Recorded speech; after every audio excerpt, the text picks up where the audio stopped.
இன்றைக்கி பார்த்தீங்கன்னா சூப்பராக ஒரு வாழைக்காய் ஃப்ரை பார்க்க போகிறோம். இது ரொம்ப டேஸ்ட்டாக சூப்பராக இருக்கும். வாழைக்காயை இந்த மாதிரி முக்கோணமாக நம்ம பாருங்கள் அந்த மாதிரி கட் பண்ணி எடுத்துக்கணும்.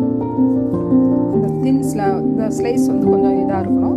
அதை வந்து கட் பண்ணி நம்ம தண்ணியில் போட்டு வச்சுக்க போகிறோம். இப்போ வந்து மிளகு, சோம்பு, ஜீரகம் இது வந்து 1/4 டீஸ்பூன் அளவு எடுத்துகிட்டு ட்ரை ரோஸ்ட் பண்ணிக்க போகிறோம். இந்த ட்ரை ரோஸ்ட் பண்ணதை நம்ம வந்து ஆற வச்சிடலாம். ஒரு பிளேட்டில் போட்டுட்டு ஆற வச்சிட போகிறோம். நம்ம ஆற வச்சதுக்கப்புறம் நம்ம எப்படி இதை வந்து ஃப்ரை பண்ணி எடுக்கிறது அப்படிங்கிறத பார்க்க போகிறோம்.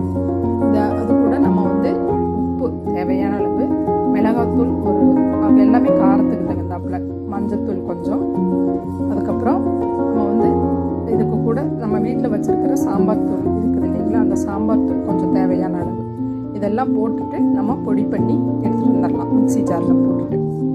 அதுக்கப்புறம் நம்ம பார்த்திங்கன்னா ஒரு கடாயில் கொஞ்சமாக ஆயில் விட்டுட்டு கொஞ்சம் வெங்காயம், கருவேப்பிலை இதை போட்டு கொஞ்சம் நல்லா வதக்கிக்க போகிறோம். நல்லா ஓரளவுக்கு முக்கால் பதம் வதங்கினா போதும். வதங்கினதுக்கப்புறம் நம்ம கட் பண்ணி வச்சுருக்க இந்த வாழைக்காயை நம்ம வந்து அந்த ஆனியன் போட்டுட்டு நல்லா ஸ்லோ ஃப்ளேமில் வச்சுட்டு நல்லா கொஞ்சம் நேரம் வதக்கி விடணும். இதில் கொஞ்சமாக மஞ்சத்தூள் போட்டுக்கலாம்.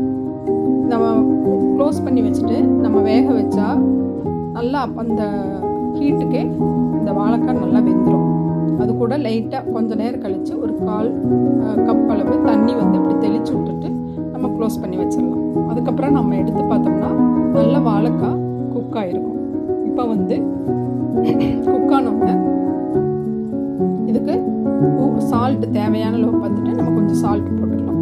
சால்ட் போட்டதுக்கப்புறம் இப்போ நம்ம பொடி பண்ணி வச்சுருக்கோம் அந்த பொடியை நம்ம போட போகிறோம். அதுக்கு முன்னாடி கொஞ்சம் ஆயில் நம்ம தேவைப்பட்டால் கொஞ்சம் ஆயில் விட்டுக்கலாம். ஏன்னா கொஞ்சம் இதை வந்து நல்லா ஒட்டாமல் ஃப்ரை பண்ணணும்.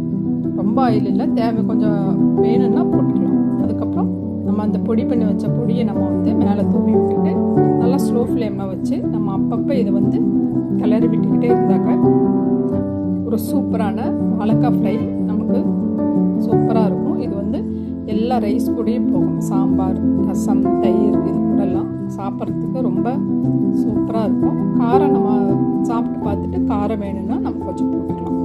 அது மாதிரி இந்த மாதிரி ஸ்லோ ஃப்ளேமில் வச்சு நம்ம மிக்ஸ் பண்ணிகிட்டே இருக்கும்போது